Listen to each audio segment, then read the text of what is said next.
Is happiness a choice or a privilege?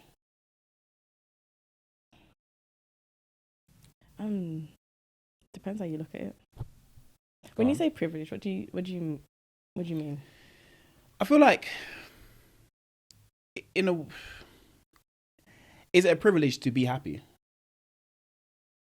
That's what my kind of mind is. Because certain circumstances allow people to be happier than Yeah. others.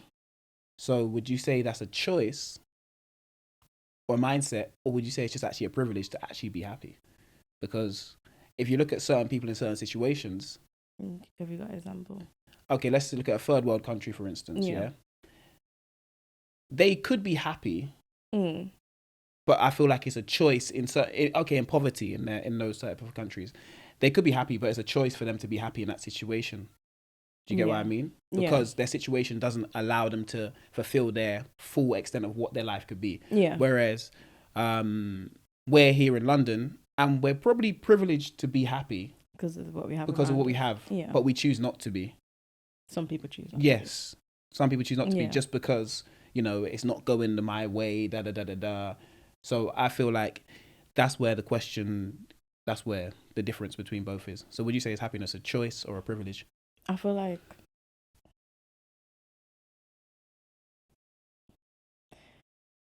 for I don't know. I can't base it on everyone. I can just like kind of base it Yeah, on of course, it's on myself. yourself. Yeah. But with you can choose to be happy no matter what the circumstances that you're in, like you said before. And I feel like if you want to be happy, you should just be happy. I know it's it's easier said than done, but it's just looking at the positives in life. So even if you have a bad situation, you're still looking at the positives. So that's why people in third world countries can still be happy, because they're looking at the positives that they have around them. So I feel like even though you said, like we could be privileged because of the resources that we have. Yeah. Yes, things are not going well, but you can still choose to be happy by looking at the positives based on whatever situation is not going well for you. So is that? I can't say it's one or the other. Because are they choosing that? But they're choosing to then. To be happy. Yeah, because I feel like in a situation where we're in London and, and coming from good homes, you're privileged in a way, not to be happy, for instance, but you're just in a privileged position. Yeah. So we're translating privilege into happiness. Yeah. I don't know if you can do the both. Yeah. But I feel like, I don't know. I feel like for me, it's more of a choice to be happy because of how you view life. Okay, but then are you choosing to be sad when you're sad? No, sometimes it's just that you just need a moment. Do you know what I mean? So if you're choosing to be, so if things are going, like if shit hits the fan. Yeah. And like, I don't know, worst case scenario, I don't know, someone's, I'm trying to think of an example that's not too extreme. You lose a job or something. Right. Obviously that's not the best situation to happen, because you need to find another job. Some people might, if they haven't prepared for this, they didn't know that they were going to get fired or whatever. They haven't prepared for it. Like there's a lot of negatives surrounding losing a job. Right. But then if you can look at it in a way as like, okay, I've lost this job.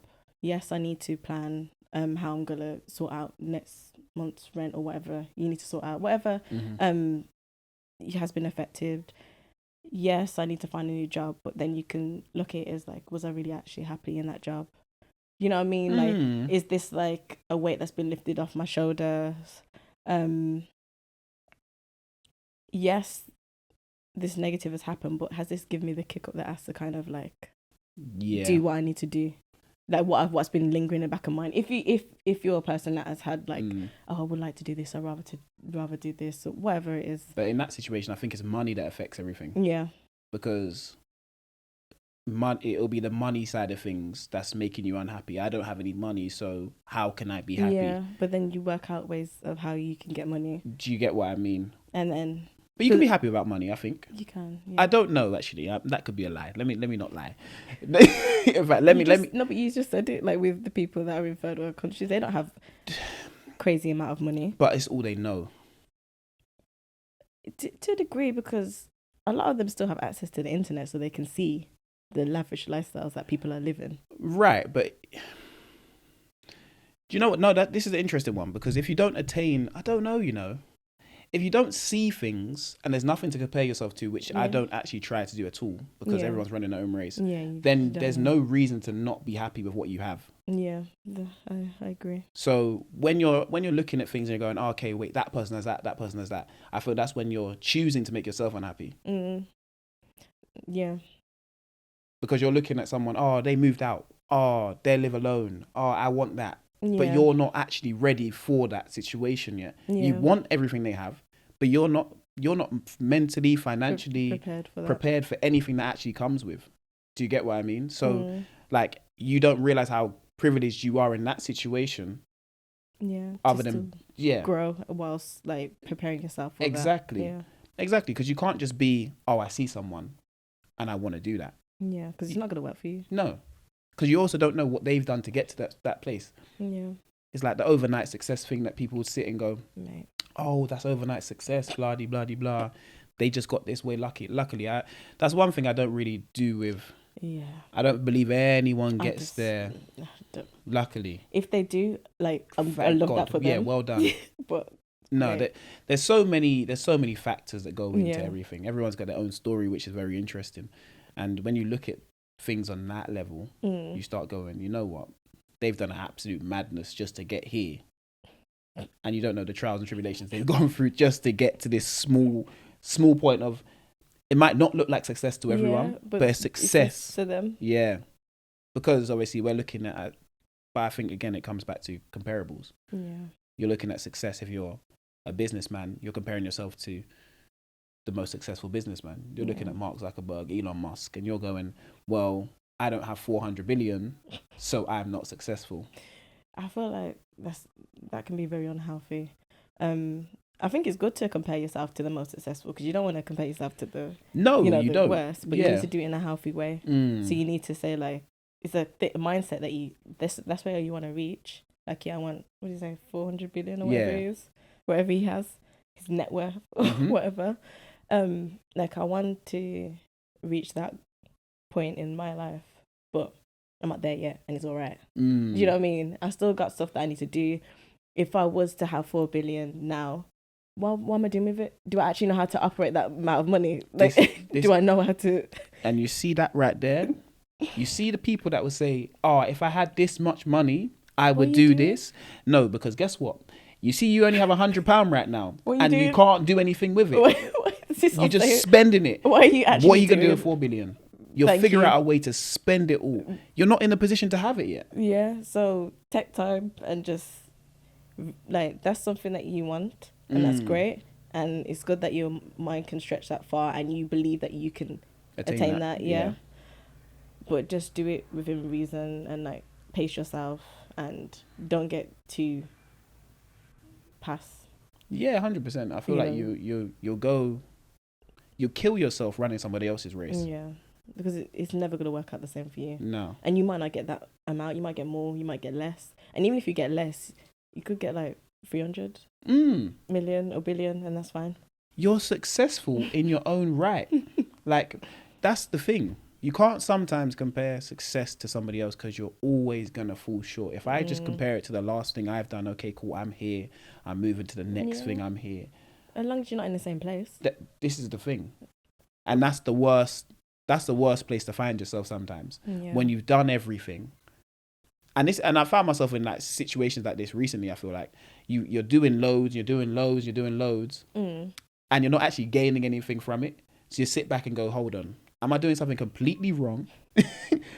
Am I just doing things that shouldn't be done? Yeah. Or actually, what is actually going on? And you sit down and you go, you know what? Let me try and change a few things around. You change a few things around and stuff's still going the same way. So you sometimes just think to yourself, should I just quit doing this? Because it's not working for me. And you understand that everything's not for you, but you also understand and you know when you're good at something. Yeah. and it's just not working in your favor. Yeah. That just might be the time frame though. Because if you think about it, when you said that you think that's how you feel right now, what would you say it's with? With everything, to be fair. Yeah. Like, we can, even with the pod, so we can push the pod as far as we can go, record, and you know, you're doing a load of things for it, recording good episodes, you're sitting down editing things, you think you're at a good level, but maybe it's just we're actually not doing enough. I sat down today and said maybe we're actually not doing enough. Yeah. You can see what relates, you know, just switch and see what relates. But then at the same time, you kind of have to, I don't know, you have to give yourself periods of when you are going to make changes or when you're going to analyze everything and see, you know, could we be doing more. So if you have like a time frame, so say it's like every 2 years you do that. That's too much of a stretch. Let's say every year. Yeah. So say it's like every year, you like at the end of the year you sit and you look through everything that you've done through that year and you see if there's been any changes, the response that you've got from making those changes, and so on. That's a good time frame to kind of measure it from. Like, I feel like, and at the same time, if you base on what happens in your life, every year, a lot goes on during that time, but then some things, let's say for school, for us, bring it back to school, you haven't seen how school has shaped you until you left, and look how many years. That's true.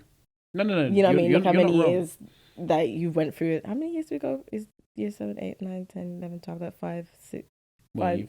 The secondary school. I'm not talking about primary, but like secondary school. That's like 5 years, and you don't see how those 5 years have affected you until like now when you're in your 20s. Yeah. So like with certain situations like that, the time frames might be too short.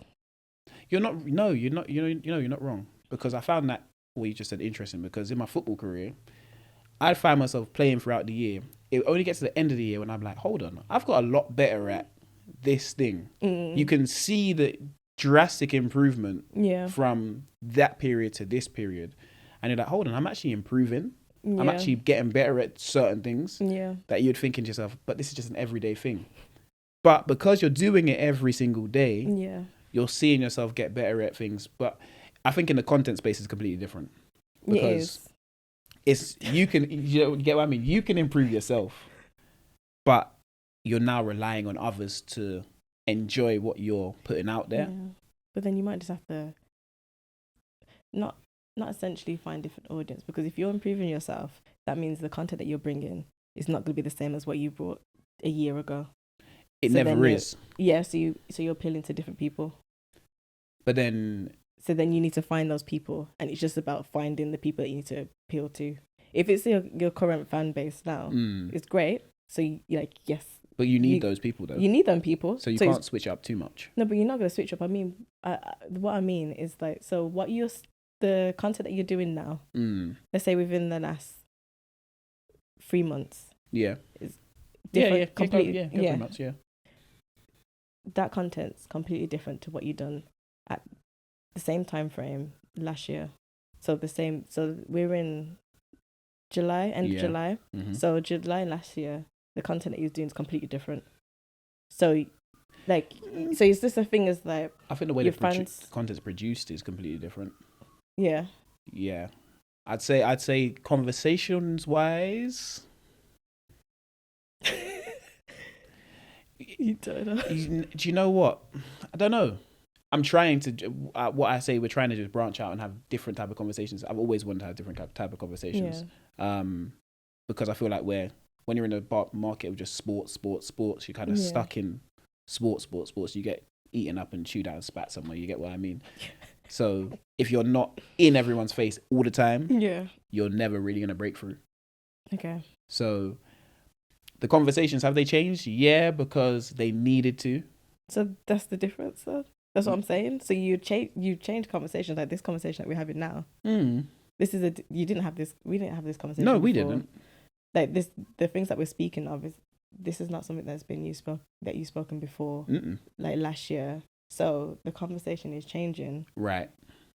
So because the conversation is changing, I'm not necessarily saying that your audience would change, but the audience will grow with you, and then you're finding new audience that can relate to the conversations that you're bringing now.